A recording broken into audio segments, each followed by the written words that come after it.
So mambo haya ambayo Pope anaonyesha kama mfano, inabidi wao pia kama wanasiasa wayaige, kwa kwamba kuwa mkuu katika mambo ya siasa haimaanishi jambo, bali ni kushuka. Ndipo watu wako wataona kwamba ni kiongozi wetu, anatubeba kwa mambo mazuri, anatupeleka kuzuri, baadaye kutokana na manufaa katika jamii. Kwa hivyo mlango wa wanasiasa ni kwamba kujiinua zaidi haisaidii, bali tusote pamoja, tushuke kwa mfano wa viongozi wa kanisa, kwa sababu wao ndio baraka kwetu. Na tunapotubariki tunapoenda kwa wanasiasa, basi nasi pia tufuate mfano wao wa kushuka katika uongozi wetu. Wanaposema mambo yao kuna kwamba wanakubali kushuka ili kwamba wabebe wa Kristo wao kwenda juu. Wakristo katemena na kwamba pengine ya mchungaji, askofu wa Pope anajidunisha.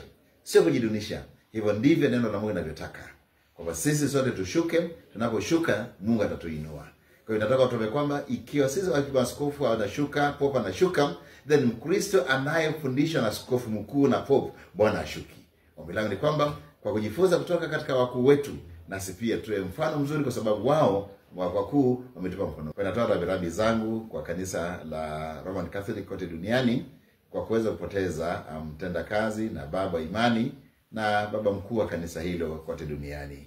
Kwa hivyo wajipe moyo, watulie, kwamba Mungu ni mwenye kuleta na Mungu ndiye mwenye kurudisha.